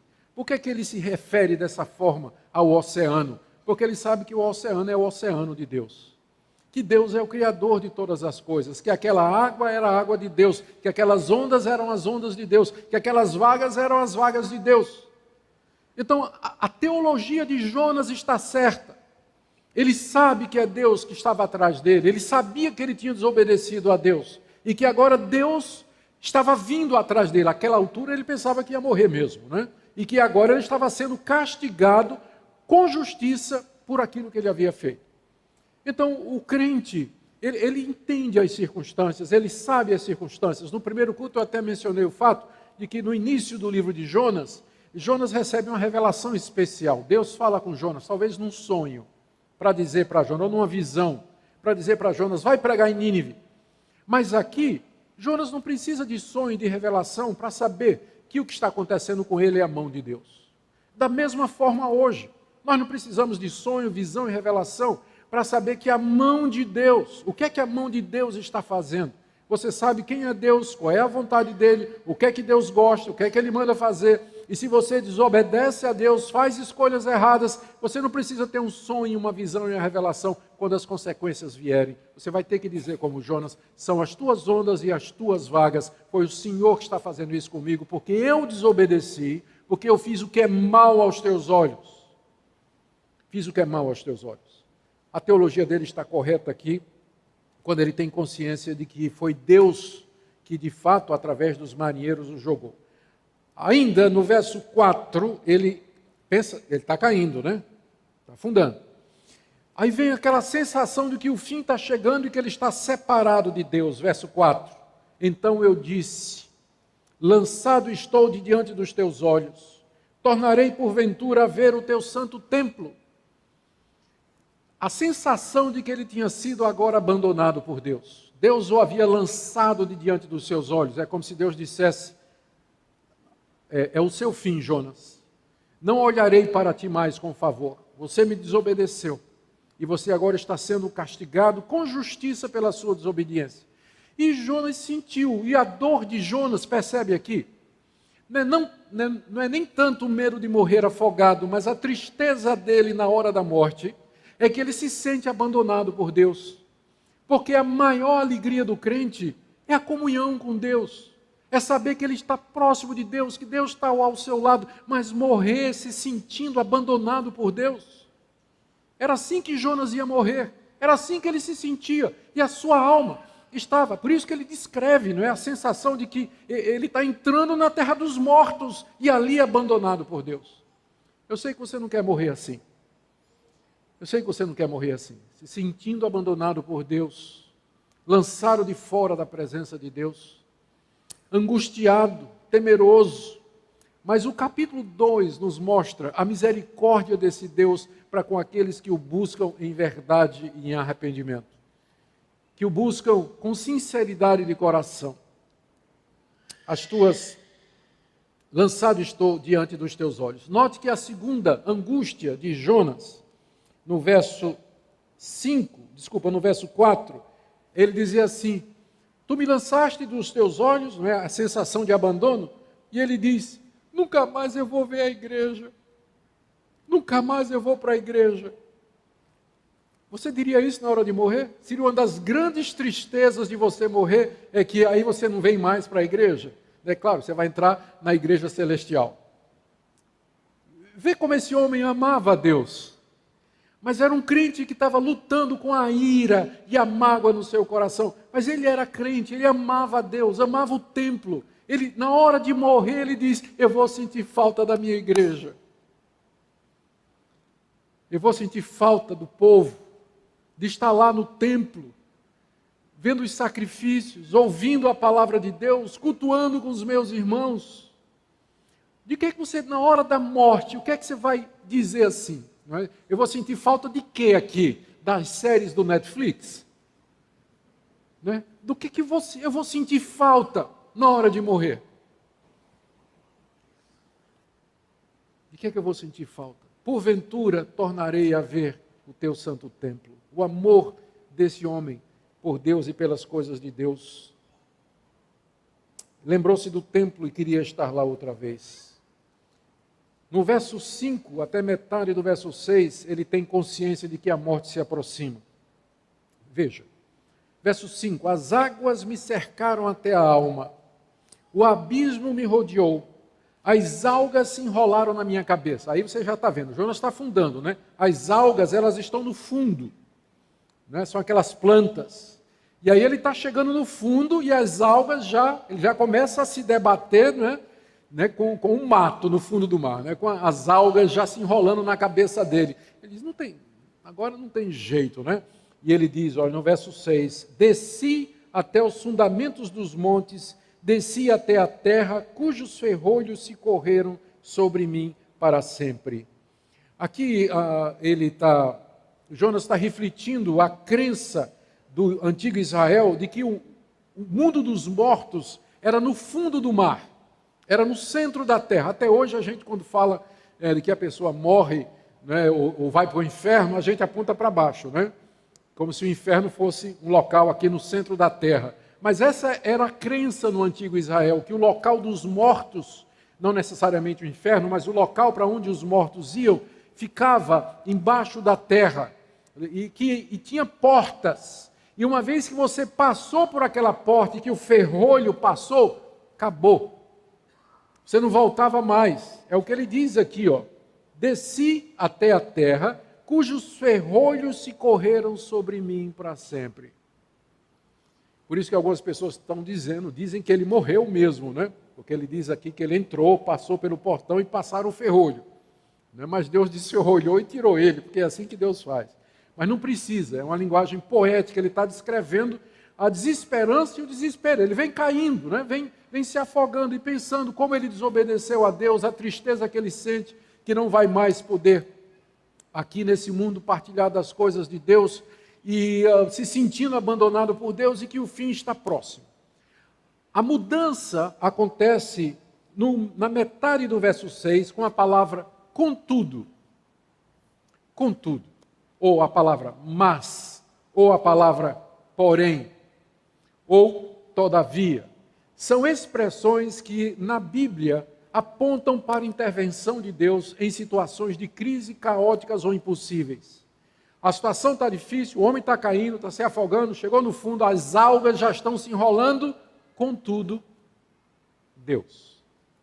Mesma coisa, Efésios, capítulo 2, me vem à memória. Estávamos mortos em ofensas e pecados, filhos da ira, como os demais também. Aí o verso 4 de Efésios 2. Mas Deus. Deus intervém nessa hora. Deus vem nesse momento. Final do verso 6. Contudo, fizeste subir da sepultura a minha vida. Será que eu estou imaginando muito? Que é nesse momento que o peixe vem, engole Jonas e fizeste subir da sepultura a minha vida. Em resposta à oração do profeta. Verso 7. Quando dentro de mim desfalecia a minha alma, eu me lembrei do Senhor. E subiu a ti a minha oração no teu santo templo. Aqui Jonas reconhece a causa pela qual o peixe vem em salvamento.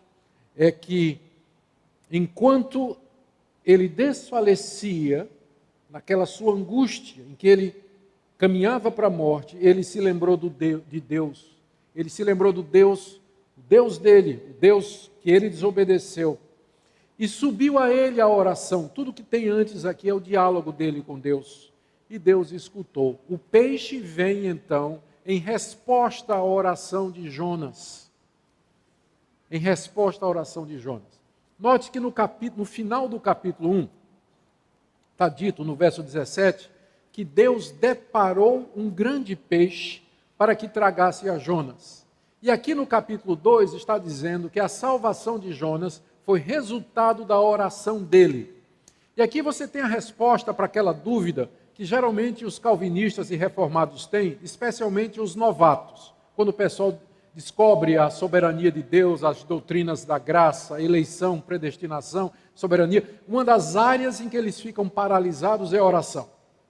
Porque eles começam a dizer, mas como é que a minha oração combina com a soberania de Deus? Porque se Deus já decretou tudo que existe, se Deus é soberano sobre todas as coisas, orar para quê? A minha oração de fato vai fazer a diferença? Ela tem algum papel no plano de Deus? Então, para que orar?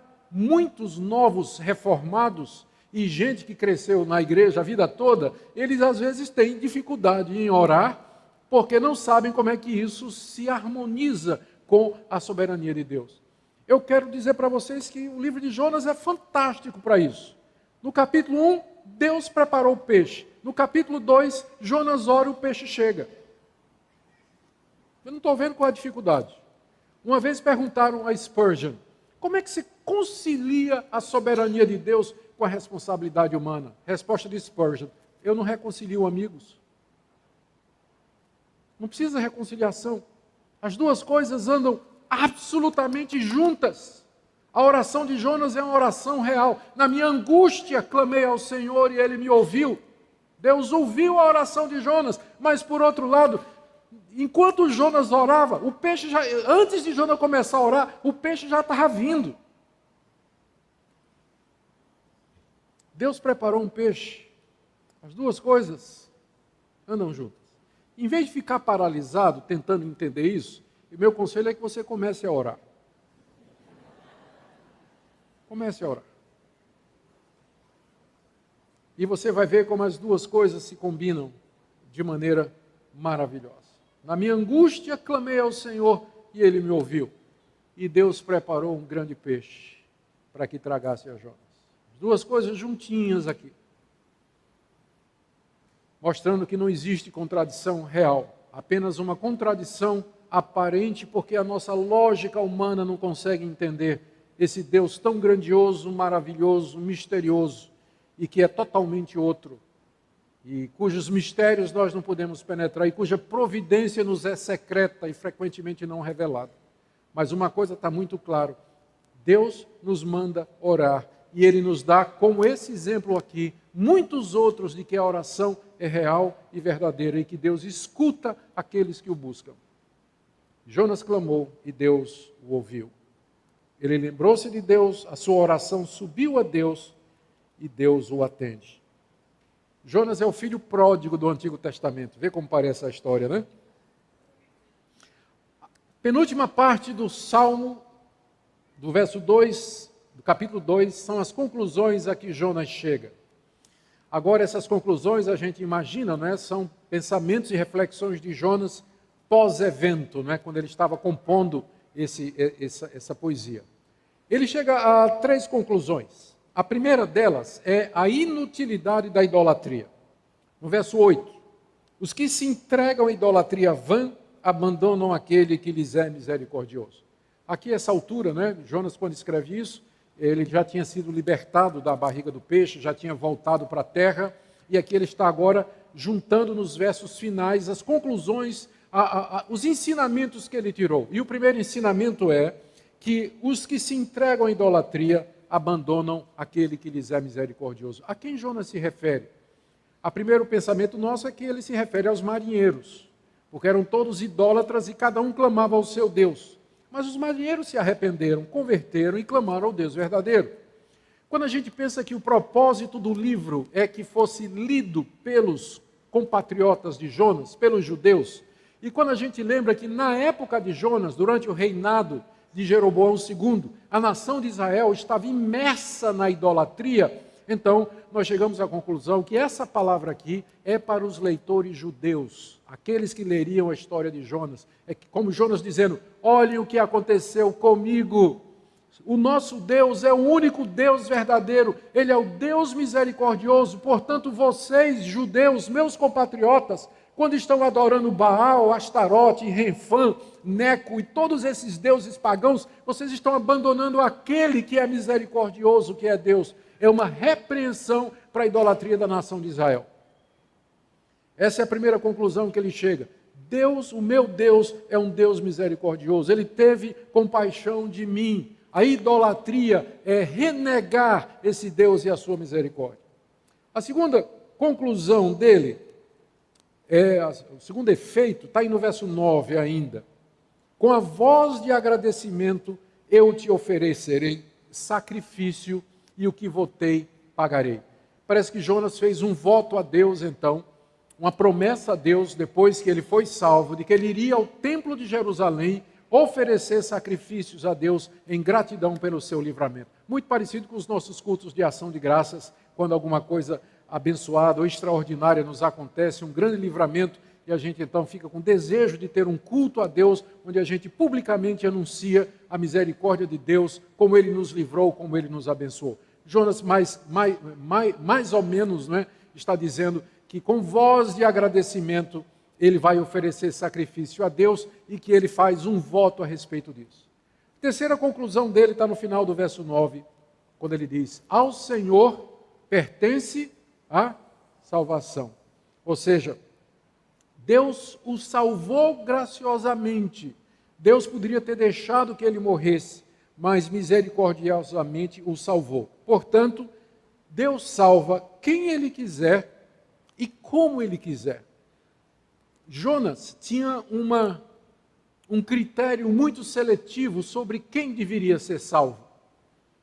Ele achava, por exemplo, que os assírios, os ninivitas, não deveriam ser salvos. Por isso que ele não queria pregar lá em Nínive.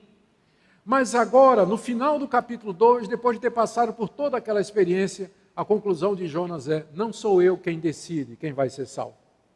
Porque ao Senhor pertence a salvação. Ele salva quem ele quiser. Se ele quiser salvar os judeus, ele vai salvar. Se ele quiser salvar os assírios, ele vai salvar. Se ele quiser salvar os ninivitas, ele vai salvar.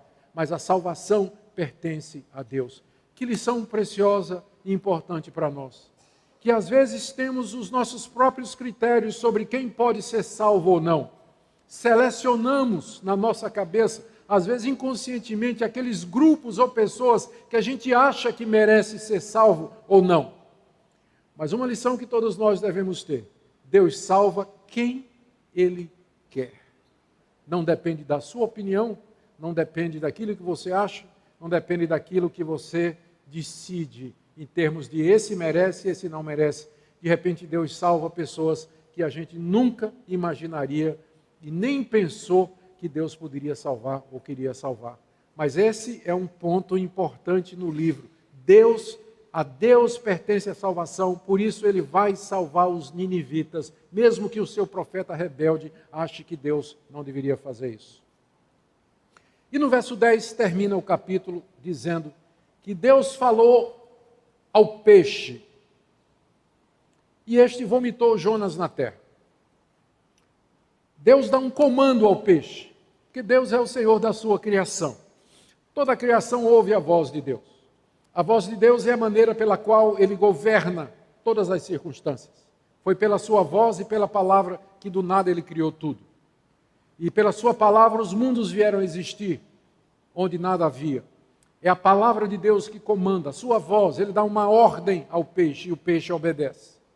O peixe obedece. Nós notamos no capítulo 1, aos que estiveram aqui, que no livro de Jonas tudo obedece à voz de Deus. O mar obedece, o vento obedece, a planta obedece, os marinheiros obedecem, os ninivitas obedecem, o verme que vai comer a planta obedece, só o crente não obedece. Né? Só o crente não obedece, que é Jonas. Só ele não obedece. Mas aqui Deus fala ao peixe e o peixe obedece. E diz aqui o texto que ele vomita Jonas. A palavra vomitar aqui é vomitar mesmo, porque às vezes a gente tem a impressão de que o peixe cuspiu Jonas, né? Mas não, é vomitar mesmo. Significa que Jonas era muito indigesto. Já pensaram a gente sempre pensa em Jonas, no sofrimento de Jonas na barriga do peixe, mas vocês já pensaram no sofrimento daquela pobre criatura? 3 dias com um profeta indigesto na barriga, e finalmente, né? Finalmente ele vomita, essa é a expressão hebraica, né? Vômito mesmo, vomita o profeta. Por que é que Jonas escreveu esse verbo? Por que é que ele escolheu esse verbo para descrever o que o peixe havia feito? Provavelmente porque a palavra expressa nojo, náusea. É como que se Jonas quisesse dizer: era isso, é isso que eu sou, é isso que eu mereço. E imediatamente nós nos lembramos das palavras de Jesus no livro de Apocalipse, quando ele escreve à igreja de Laodiceia: você não é morno, aliás, você não é quente nem frio, você é morno, estou a ponto de vomitar-te da minha boca. A ideia de causar náuseas a Deus era essa atitude de Jonas. Foi isso que ele provocou em Deus, essa sensação de vômito que Jesus mais tarde vai dizer. Apenas uma lembrança aqui, quando a gente lê esse capítulo, todo mundo pensa que o peixe vomitou Jonas às margens de Nínive, não é verdade? Não, Nínive está a 800 quilômetros para o interior, não tem mar em Nínive. O peixe vomitou Jonas provavelmente no porto de Jope, onde ele tinha tomado. E Jonas agora vai ter que andar 800 quilômetros. Se tivesse obedecido a Deus a primeira vez, a vida dele estava mais fácil, né? Mas agora ele vai ter que andar de novo 800 quilômetros, né? Andar 800 quilômetros depois de ter passado por todo aquele sofrimento que ele passou. É o que custa a gente usar o livre-arbítrio, né? Acaba cuidando disso aí, né?